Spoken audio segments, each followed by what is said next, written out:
Good morning, students. Today we are going to start Chapter 2, Financial Statements Analysis. What is in it chapter? यानी क्या क्या इस chapter में है? यानी फाइनेंशियल स्टेटमेंट्स क्या होती है? ये जो प्रीवियस चैप्टर मैंने आपको बताया कि फाइनेंशियल स्टेटमेंट्स दो तरह की है, एक है बैलेंस शीट और दूसरी बताइए statement and profit and loss. अब इसका एनालिसिस एनालिसिस होता है कि स्टडी करना, डिटेल स्टडी करना, कंपैरिजन निकालना कि मतलब ये नहीं फाइनेंशियल स्टेटमेंट को एनालाइज क्यों किया जाता है। यानी सबसे पहले इसका फर्स्ट जो क्वेश्चन आता है meaning of financial statement analysis. ये कंप्लीट चैप्टर थ्योरी चैप्टर है। इसमें बोर्ड में या 1 मार्क का क्वेश्चन पूछा जाएगा या 3 मार्क्स का, या 1 मार्क का या 3 मार्क्स का। थ्योरी का ही क्वेश्चन आता है, किस टाइप का आएगा मैं साथ साथ आपको बताती जा रही हूँ। डिटेल नहीं करनी, ज्यादा डिटेल्स नहीं लिखनी, ओनली पॉइंट्स में इस चैप्टर को रिवाइज करना आपको। तो फर्स्ट क्वेश्चन बनता है meaning of financial statement analysis.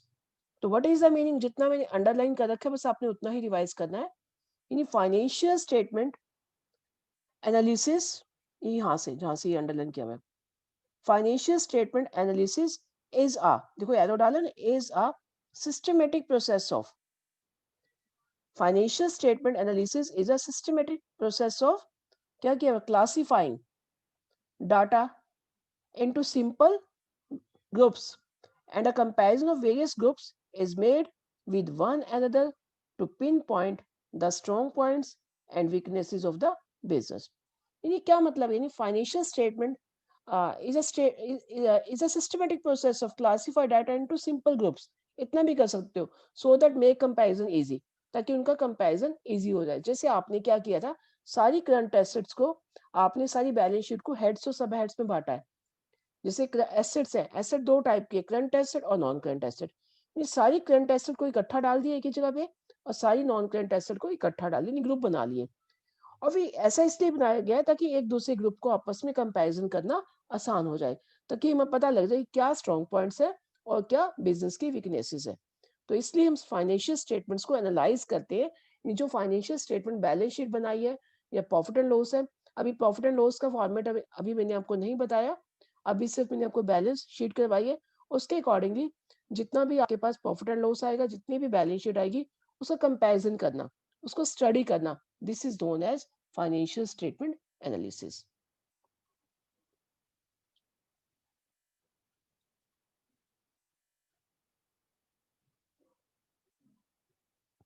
Now, next question is features of financial analysis. What are the features? बस ये 3 पॉइंट्स मेन में बस ये रीड करने हैं आपको, डिटेल नहीं करनी। यानी इन फाइनेंशियल एनालिसिस जो किया, स्टडी किया सारी स्टेटमेंट को, उसकी फीचर्स क्या है, इसका मेन पर्पस क्या है। वैसे तो अगर आप ये तीनों फीचर्स को लर्न कर लो, उससे मीनिंग भी बन जाता है। मीनिंग और फीचर्स एक ही बात है। यानी first point is to present the complex data contained in financial statements in simple and understandable form। कहते मेन पर्पस क्या होता है, जितना भी कॉम्प्लेक्स डेटा होता है उनको इस तरह से रखना कि सिंपल हो जाए और सबको आसानी से समझ आ जाए। यानी कॉम्प्लेक्स डेटा को, मिक्सिंग वाले को अलग अलग कैटेगरी में डिवाइड कर दो ताकि वो सबके लिए समझना और अंडरस्टैंड करना आसान हो जाए। Second, to classify the items contained in financial statements in convenient and rational groups. कहते हैं कि जितने भी आइटम्स हैं जो फाइनेंशियल स्टेटमेंट्स के अंदर आती है वो कन्वीनियंट होनी चाहिए। ठीक है, ऐसे करो कि सबके लिए कन्वीनियंट हो, सब लोगों को आसानी से समझ आ जाए। Third is to make comparison between various groups to draw various conclusion. यानी इस तरह से किया जाता है, जैसे मान लो सपोज इस साल की करंट एसेट कितनी थी, लास्ट ईयर की करंट एसेट कितनी थी, तो हम क्या होगा कंपैरिजन कर लेंगे। या करंट एसेट और नॉन करंट एसेट में क्या क्या कंपैरिजन है उसका भी कर लेंगे। तो यानी इसमें क्या है कि डिफरेंट ग्रुप्स को कंपैरिजन किया जा सकता है। यानी ये ऐसी स्टेटमेंट होनी चाहिए, सिंपल होनी चाहिए, अंडरस्टैंडेबल फॉर्म में होनी चाहिए। बस इतना ही आपको इसमें से करना है। नाउ नेक्स्ट क्वेश्चन, टाइप्स और methods of financial statement analysis.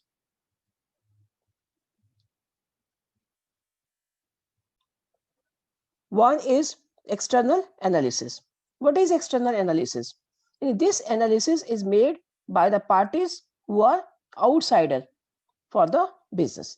यानी जो बिजनेस के लिए आउटसाइडर है, यानी दीज वही इसको एनालाइज करते हैं। जब आउटसाइडर्स किसी बिजनेस को एनालाइज करते हैं उसे बोलते हैं एक्सटर्नल एनालिसिस। यानी analysis made by external parties, जैसे investors, banks, financial institutions, creditors, government agencies, researchers, क्योंकि बिजनेस के पर्सन्स नहीं है, ये आउटसाइडर्स है, एक्सटर्नल है। अगर इनके द्वारा कोई एनालिसिस किया जाता है तो this is known as external analysis. But इसका कोई ज्यादा स्कोप नहीं होता, ज्यादा पर्पस नहीं होता, क्योंकि इनके पास सारी बिजनेस की इन्फॉर्मेशन नहीं है। इनके पास बिजनेस को कोई भी डिटेल इंटरनल रिकॉर्ड नहीं होता। ये तो जो न्यूज़पेपर से या पब्लिश्ड फाइनेंशियल इंफॉर्मेशन से कंक्लूजन निकाले थे कि बिजनेस अच्छा चल रहा है, ये नहीं चल रहा। मतलब एक न्यूज़पेपर से पब्लिश्ड फाइनेंशियल स्टेटमेंट से, पब्लिश्ड फाइनेंशियल स्टेटमेंट्स क्या होती है, जो कंपनी अपनी फाइनेंशियल स्टेटमेंट हर साल पब्लिश करती है, उससे एक अंदाजा लगा लेते हैं कि बिजनेस कैसा चल रहा है, बस। यानी इनके पास कोई इंटरनल ज्यादा डिटेल्ड इंटरनल रिकॉर्ड्स नहीं होते। Now next is internal analysis. अभी इंटरनल एनालिसिस कौन से होते हैं, जो बिजनेस की इंटरनल पार्टीज है, जिनके पास पूरा इंटरनल रिकॉर्ड होता है डिटेल में सारा। तो इसका मेन पर्पस क्या होता है, the main objective of such analysis is to assist the management in taking appropriate financial decisions. यानी ये जो पार्टीज हैं, ये जो पर्सन्स है, मैनेजमेंट की हेल्प करते हैं ताकि फाइनेंशियल डिसीजंस एप्रोप्रिएट लिए जा सके, सही ठीक समय पर फाइनेंशियल डिसीजन लिए जा सके। तो third is horizontal analysis, it is also known as dynamic analysis. Horizontal, horizontal ऐसी लाइन होती है, this is known as horizontal. यानी जब कोई भी जैसे मान लो सेल है, या जैसे मान लो करंट एसेट है, कोई भी एक आइटम को इस तरह से एनालाइज किया जाएगा, इस तरह से कैसे करोगे, यानी डिफरेंट 2 इयर्स में, यानी 2019 और 2020, जब 2 साल का 2 पीरियड्स का कंपैरिजन किया जाता है, तो this is known as horizontal analysis. यानी करंट एसेट 2019 में कितनी थी, 2020 में कितनी है, जब इस तरह से एनालिसिस किया जाता है तो हॉरिजॉन्टल फॉर्म में हो गया, तो this is known as horizontal analysis. Let's erase this. Okay, now in such type of analysis, financial statements for a number of years are viewed and analyzed. यानी figures for 2 or more years are contained, मतलब जितनी भी 2 या 3 years की जो figures को जब हम आपस में कंपैरिजन करते हैं, तो this is known as horizontal analysis। बस आपको इतना ही इसमें से सिर्फ एक सेंटेंस का मीनिंग आप करना है आपको। तो इसका एग्जांपल क्या है, such analysis in the form of comparative financial statement. एक चैप्टर आएगा, थर्ड चैप्टर में आपका ये सारा हॉरिजॉन्टल एनालिसिस आएगा, जो किसी भी चीज को कंपैरिजन किया जाता है एक पर 2 साल के बीच में, 2 पीरियड के बीच में। जैसे मैंने आपको एग्जांपल दिया, करंट एसेट को 2 इयर्स यानी 19 और 20 में जो कंपैरिजन किया जाता है, तो this is known as horizontal analysis, और also it is known as dynamic analysis. Now next is fourth point. Fourth is vertical और स्टैटिक एनालिसिस। वर्टिकल, वर्टिकल क्या होती है, जो standing line, this is known as vertical. इसमें क्या होता है, जब दो आइटम्स को, जैसे करंट एसेट को और एक ही ईयर की आइटम को, दो आइटम्स को कंपैरिजन किया जाता है, तो this is known as vertical analysis. In such type of analysis financial statements for a single year, क्योंकि एक ही ईयर की आ रही है, और on a particular dates are viewed and analysed with the help of proper devices like ratios. Ratio चाहे word मत यूज करो, कोई दिक्कत नहीं है, तो प्रॉपर डिवाइसेस कर दो या ऐसे कंपैरिजन कर दो। जब एक ही साल, एक ही ईयर की 2 डिफरेंट आइटम्स में कंपैरिजन होता है, तो this is known as vertical analysis. तो such analysis are termed as common size statements. ये आपका चैप्टर 4 आएगा, चैप्टर 4 में हम आपका वर्टिकल एनालिसिस करेंगे। ओके, नाउ नेक्स्ट इज, बाकी डिटेल नहीं करनी है आपको। Next is intrafirm analysis. Intrafirm as name shows, intrafirm क्या होता है, intrafirm is comparison of financial variables of an enterprise. एक फर्म में, वन एंटरप्राइज होता है, वन फर्म कंपैरिजन, एक ही फर्म के अंदर जब 2 और मोर अकाउंटिंग पीरियड्स को कंपैरिजन किया जाएगा, तो this is known as intrafirm analysis, और it is also called time series analysis और ट्रेंड एनालिसिस। जैसे लास्ट ईयर प्रॉफिट कितने थे एक ही फर्म के, इस ईयर प्रॉफिट कितने हैं, तो ट्रेंड, उससे लास्ट ईयर प्रॉफिट कितने थे, तो ट्रेंड पता लग जाएगा, प्रॉफिट इंक्रीज हो रहे हैं या डिक्रीज हो रहे हैं। तो trend analysis it is also part of इंट्राफर्म analysis. Now inter-firm analysis क्या होता है, इंटरफर्म जब दो या दो से अधिक एंटरप्राइज का फाइनेंशियल वेरिएबल्स का आपस में कंपैरिजन किया जाता है, it is known as interfirm analysis. It is also called cross sectional analysis. यानी जब दो फर्म होती है, दो या दो से ज्यादा इंटरफर्म, एक ही फर्म के डिफरेंट आइटम्स का कंपैरिजन किया जाता है, तो इंटरफर्म। बस इतना मेन कॉन्सेप्ट आपको करनी है इसमें से. Now next question is what are the objectives और purpose of financial statements. First objective is, ये फाइनेंशियल स्टेटमेंट एनालिसिस किया ही क्यों जाता है, what is the main purpose. कुछ पॉइंट्स अब तक आपके सेम कॉमन है जो आप अभी तक कर चुके हो. To measure the earning capacity and profitability. वही बात है, हम स्टेटमेंट एनालिसिस करते ही क्यों, स्टेटमेंट्स बना के उसको एनालाइज डिटेल स्टडी क्यों करते हैं, ताकि हमें ये पता लगे कि फ्यूचर में प्रॉफिटेबिलिटी क्या है और अर्निंग कैपेसिटी क्या है. इससे only one sentence you have to revise. Such analysis helps in ascertaining the profit, future profitability or earning capacity of the business. Only one sentence. Now second is to measure the solvency. अब solvency क्या होती है? Solvency means firm's ability to pay its debt in time. यानी जो firm, ये solvency का मतलब ये होता है कि सॉल्वेंसी से ये पता लगता है कि फर्म इस पोजीशन में है कि वो अपने शॉर्ट टर्म और लॉन्ग टर्म लायबिलिटीज को टाइम पर पे कर पाए. तो this is known as solvent firm, उसे सॉल्वेंट बोलते हैं.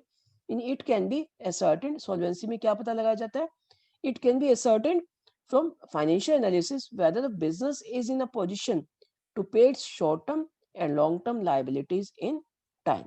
So this is also the objective of the financial statement analysis, ताकि ये पता लगाना कि फर्म इस पोजीशन में है कि जो उसने लाइबिलिटीज ले रखी है, चाहे वो लॉन्ग टर्म हो चाहे वो शॉर्ट टर्म हो, क्या उसको पे कर पाएगी या नहीं कर पाएगी. Now next third point, to measure the financial strength of the business. यानी फाइनेंशियल स्ट्रेंथ मतलब फाइनेंशियल पोजीशन. फाइनेंशियल पोजीशन कहाँ से पता लगती है, फाइनेंशियल स्टेटमेंट से. यानी उसकी एसेट्स कितनी है, लायबिलिटीज कितनी है, कितनी जो है उसने मशीनरी में पैसा लगा रखा है, कितना इक्विपमेंट्स में लगा रखा है, कितना बिल्डिंग में लगा रखा है, कितने लॉन्ग टर्म लोन्स हैं, कितना इंटरनल फंड है, कितना एक्सटर्नल फर्म्स. यानी इसमें क्या होता है कि दो या दो से अधिक फर्म का भी आपस में कंपैरिजन हो जाता है. सपोज मोबाइल कंपनी है, सैमसंग होगी, आईफोन हो गया, वीवो हो गया, इनके प्रॉफिट्स को भी कंपैरिजन कर इसमें कर लिया जाता है. यानी फाइनेंशियल स्टेटमेंट से दो फर्मों के प्रॉफिटेबिलिटी को भी कंपैरिजन की कंपेयर किया जाता है. Now fifth point is to measure the capability of payment of interest and dividend. तो इसका मेन पर्पस ये पता लगाना कि क्या फर्म इस योग्य है, इस कैपेबल है कि टाइमली इंटरेस्ट और डिविडेंड की पेमेंट कर पाएगी या नहीं कर पाएगी. यानी फाइनेंशियल स्टेटमेंट से ये भी पता लग जाता है उसको एनालाइज करने से कि फर्म कैपेबल है टाइमली इंटरेस्ट पे करने के लिए और डिविडेंड इंटरेस्ट पे करने के लिए. बस इतना ही आपको इसमें से रिवाइज करना है. Now six point is to identify the trend of the business. Business का ट्रेंड क्या है, ट्रेंड अभी मैंने आपको बताया था. ट्रेंड किसने बताया था, अभी बताया था ट्रेंड एनालिसिस. जब एक ही फर्म के डिफरेंट आइटम्स में जो एक आइटम को 2 या 3 साल में कंपैरिजन किया जाता है, जैसे suppose when data about sales, cost of production, कुछ भी data, profits are compared for 2 और more years of a firm. जब एक ही फर्म के डिफरेंट 2 या 3 सालों के डेटा को आपस में कंपैरिजन किया जाता है, जैसे मैंने बोला सेल या प्रॉफिट, लास्ट ईयर इतना प्रॉफिट था, उससे नेक्स्ट ईयर इतना हो गया, उससे नेक्स्ट ईयर इतना हो गया. अगर प्रॉफिट इंक्रीज हो रहा है तो इट मींस उसका ट्रेंड क्या है, प्रॉफिट इज इंक्रीजिंग. यानी इससे ट्रेंड भी पता लग जाता है कि बिजनेस का ट्रेंड कैसा चल रहा है. यानी ट्रेंड भी पता लगता है इससे. Only points. अगर आप एग्जाम में 3 मार्क्स का क्वेश्चन है तो पॉइंट्स लिखते हो तो एक लाइन की एक्सप्लेनेशन, तो will get complete full 3 marks. ठीक है, ज्यादा डिटेल मत लिखना. सेवंथ इज टू जज द एफिशिएंसी ऑफ मैनेजमेंट. और ओनली 3 मार्क्स का क्वेश्चन है, 3 पॉइंट से पूछे जाएंगे. मैं सारी करवाई जा रही हूँ आपको ताकि आपको बस एक बार पता लग जाए. टू जज द एफिशिएंसी ऑफ मैनेजमेंट, यानी फाइनेंशियल एनालिसिस से ये भी पता लग जाता है कि वेदर मैनेजमेंट इज एफिशिएंट और नॉट. कैसे पता लगेगा, उससे क्या होगा कि अगर प्रॉफिट इंक्रीज हो रहे हैं, बिजनेस एफिशिएंटली रन कर रहा है तो मैनेजमेंट एफिशिएंट है, नहीं तो नहीं है. Now eight point, to provide useful information to the management. कहते फाइनेंशियल एनालिसिस का एक ऑब्जेक्टिव ये भी है, क्या पता लगता है, क्या फाइंड आउट करता है, shortcomings of the business. Business में कमियां क्या क्या है, so that management can take remedial actions to remove these shortcomings. यानी कमियां भी किससे पता लगती है, फाइनेंशियल स्टेटमेंट को एनालाइज करने से. Now next question is uses of financial analysis. Uses, purpose, objective, कोई मर्जी क्वेश्चन आ जाए तो आंसर वही सेम लिख देना, बार बार अलग अलग पॉइंट से रिवाइज करने की नीड नहीं है. No need to do this. Now, next question is significance or importance of financial analysis और parties interested in financial analysis. एक ही पॉइंट है, सेम दो क्वेश्चन से सेम आंसर जाएगा, तो इसके ब्रीफ में इसके भी आंसर्स हमें करने हैं. तो सबसे पहले सिग्निफिकेंस फॉर मैनेजमेंट. मैनेजमेंट के लिए फाइनेंशियल स्टेटमेंट्स क्यों इंपॉर्टेंट है, इसके एनालिसिस क्यों इंपॉर्टेंट है. वन, इससे एक तो बिजनेस की सॉल्वेंसी पता लगती है. सॉल्वेंसी मतलब फर्म क्या इस कंडीशन में है, क्या वो लॉन्ग टर्म और शॉर्ट टर्म लोन टाइमली पे कर पाएगी या नहीं. फर्म की प्रॉफिटेबिलिटी पता लगती है फाइनेंशियल स्टेटमेंट एनालिसिस से. और capital structure of the firm, ये कैपिटल स्ट्रक्चर मतलब डेट और इक्विटी, कितना ऑनर्स फंड में पैसा है, कितना जो है बोरोड फंड से पैसा फर्म में लगाना चाहिए. तो तीनों बातें ही जब मैनेजमेंट को पता लगती है, बस इसी से सारा कवर हो गया. Solvency, profitability and capital structure, बस इतना ही आपको इस पॉइंट में करना है. मैनेजमेंट के लिए इतनी तीन इंफॉर्मेशन चाहिए मैनेजमेंट को, एक सॉल्वेंसी के बारे में, एक प्रॉफिटेबिलिटी के बारे में, एक कैपिटल स्ट्रक्चर के बारे में. Now significance for investors. Investors क्या क्या इंफॉर्मेशन चाहता है. इन्वेस्टर्स और शेयर होल्डर एक ही बात है. अब शेयर होल्डर बिजनेस में क्या क्या चाहेगा, क्या चाहेगा, एक तो चाहेगा कि फर्म की अर्निंग कैपेसिटी कितनी है, यानी बिजनेस से उसको अर्निंग कैपेसिटी कितनी मिल रही है, ताकि उसका पता लग जाएगा कि बिजनेस में उसका जो बिजनेस में उस बिजनेस से पैसा लगाने से बिजनेस की फ्यूचर ग्रोथ होगी या नहीं होगी, उसका प्रोस्पेक्ट्स पता लग जाएगा, फ्यूचर पता लग जाएगा. यानी इन्वेस्टर्स ये चाहता है कि जो बिजनेस है उसको हाई रेट से डिविडेंड दे और उसके जो जितना भी उसकी इन्वेस्टमेंट है उसमें वो सेफ्टी चाहता है. यानी 3 पॉइंट बन गए. एक तो अर्निंग कैपेसिटी जानना चाहता है, इसलिए जानना चाहता है कि उसको डिविडेंड हाई रेट से मिल जाए, और तीसरा उसकी इन्वेस्टमेंट यानी जो पैसा उसने लगाया हुआ है वो भी सेफ रहे, सेफ्टी भी चाहता है, यानी उसका पैसा डूबे नहीं. बस ये 3 पॉइंट्स 1 to 3 पॉइंट्स में बना के लिखना, पैराग्राफ में मत लिखना, एक-एक सेंटेंसेस के 3, मतलब एक पॉइंट का एक-एक सेंटेंस बना लेना बस. Now next, significance for creditors. Creditors दो तरह के, एक लॉन्ग टर्म है और एक शॉर्ट टर्म है. शॉर्ट टर्म क्रेडिटर्स क्या चाहते हैं कि फर्म की लिक्विडिटी क्या है. लिक्विडिटी मतलब फर्म के पास कैश कितना है, कितना अवेलेबल कैश है, क्या उसको टाइमली पेमेंट कर पाएगी. उसका जो शॉर्ट टर्म क्रेडिटर वो होते हैं जो 1 साल तक के टाइम के लिए होते हैं. मतलब वो ये चाहते हैं कि जो फर्म के पास अवेलेबल कैश है, जब उनको पैसा मिलना हो तो फर्म उनको वापस कर दे, तो ये चाहते हैं. तो लिक्विडिटी चाहते हैं. शॉर्ट टर्म इन्वेस्टर्स हमेशा, शॉर्ट टर्म क्रेडिटर्स हमेशा लिक्विडिटी चाहेंगे. और लॉन्ग टर्म क्या चाहते हैं, तो लॉन्ग टर्म चाहते हैं एक, whether the company will be able to pay interest, कि टाइमली पैसा इंटरेस्ट का वापस कर पाएगी, और जो मेन प्रिंसिपल अमाउंट है क्या वो भी वापस कर पाएगी. दो बातें, इंटरेस्ट और मेन अमाउंट. और शॉर्ट टर्म क्रेडिटर्स चाहते हैं कि फर्म की लिक्विडिटी जानना. बस इतना ही. Next, significance for government. Government क्या चाहती है, गवर्नमेंट को क्या चाहिए, टैक्स चाहिए. ठीक है. अब वो फाइनेंशियल स्टेटमेंट एनालाइज करके ही पता लगा लेती है कि फर्म में मतलब प्रॉफिट्स कम हो रहे हैं थोड़े से, कोई इंडस्ट्रीज में प्रॉब्लम है, तो उसका उसी हिसाब से जीएसटी इम्पोज किया जाता है. अगर फर्म बिजनेस के प्रॉफिट्स अच्छे जा रहे हैं, प्रॉफिट मार्जिन अच्छा जा रहा है, तो जीएसटी इंक्रीज कर देगी, नहीं तो जीएसटी को डिक्रीज कर देगी. अब देखा ये कि कोरोना कोविड-19 के चक्कर में, कोरोना के चक्कर में गवर्नमेंट ने काफी रिलैक्सेशन इंडस्ट्रीज को दी है, जीएसटी भी रिड्यूस किया है और काफी बहुत सारी सब्सिडीज भी दी है. तो ये फाइनेंशियल स्टेटमेंट एनालिसिस से ही पता लग पाया है कि फर्म की पोजीशन कैसे है, उसके अकॉर्डिंग ही डिसीजन लिए जाते हैं. Now financial institution, significance of financial institutions. अब फाइनेंशियल इंस्टीट्यूशंस कौन सी, जैसे बैंक हो गया, इंश्योरेंस कंपनी होगी, जो फाइनेंस प्रोवाइड करती है, यानी ऐसी फाइनेंशियल इंस्टीट्यूशन जो फाइनेंस प्रोवाइड करती है बिजनेस को, यूटीआई, इंश्योरेंस कंपनी, बैंक्स, कुछ भी हो गया. अब ये क्यों चाहती है इंफॉर्मेशन, ये चाहती है कि फर्म क्यों क्या चाहती है कि फर्म की प्रॉफिट अर्निंग कैपेसिटी. नेचुरल है कि तब प्रॉफिट अर्निंग कैपेसिटी होगी तभी तो उनको इंटरेस्ट टाइमली मिल पाएगा. And long term solvency, long term solvency हो तो मतलब फर्म प्रिंसिपल अमाउंट भी वापस कर पाए. यानी इससे वही सेम बात, इंटरेस्ट और प्रिंसिपल अमाउंट दोनों ही में, मतलब वो ऐसा चाहती है कि फर्म जो है बैंकर्स को टाइमली इंटरेस्ट पे कर पाए और प्रिंसिपल अमाउंट भी वापस कर पाए. तो these are the two objectives या सिग्निफिकेंस फॉर फाइनेंशियल इंस्टीट्यूशंस. अब एम्प्लॉइज, एम्प्लॉइज क्या चाहेंगे, एम्प्लॉइज तो चाहेंगे उनकी सैलरी बढ़ती जाए, उनकी इनकम बढ़ती जाए, उनके वेजेस बढ़ते रहे और बोनस भी इंक्रीज हो.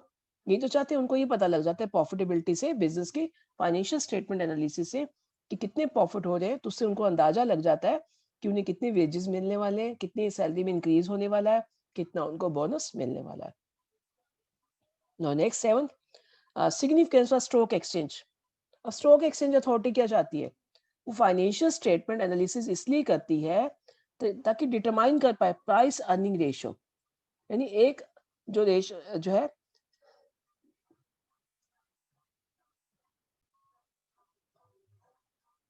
ये स्टॉक एक्सचेंज अथॉरिटी क्या चाहती है कि प्राइस अर्निंग रेशियो क्या है, अर्निंग पर शेयर कितनी आ रही है, मतलब उसके प्रॉफिट से ये अंदाजा लग जाएगा कि एक शेयर से अर्निंग कितनी हो रही है, ताकि ये पता लग जाएगा अगर share earning per share increase हो रही है तो मतलब शेयर्स के प्राइसेस मार्केट प्राइस डिसाइड हो जाते हैं। अगर ईपीएस इंक्रीज हो रही है तो शेयर में शेयर के मार्केट प्राइस भी इंक्रीज हो जाएंगे।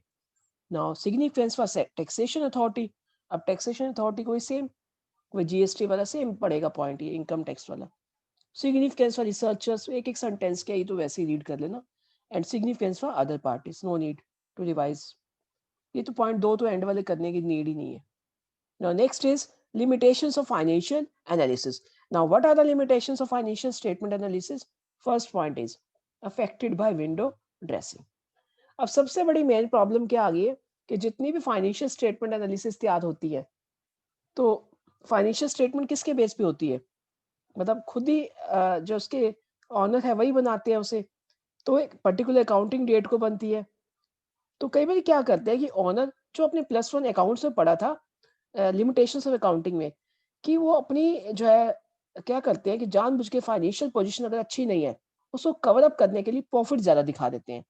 यानी some firms resort to window dressings their financial statements to cover up bad financial positions on the eve of accounting date. जैसे फॉर एग्जांपल परचेज इस साल ली है, एंड में किए तो अगले साल में दिखा देंगे ताकि क्लोजिंग स्टॉक कम, वही सेम पॉइंट आ रहा है, क्लोजिंग स्टॉक जो है इससे कम हो जाएगा, ज्यादा हो जाएगा क्लोजिंग स्टॉक तो उससे क्या होगा, प्रॉफिट इंक्रीज हो जाएंगे। सेम ये पॉइंट सेम आ रहे हैं वो जो अकाउंटिंग के लिमिटेशंस में थे। Next, do not reflect price level changes, पर इसमें प्राइस चेंजेस तो दिखाते ही नहीं। जैसे फॉर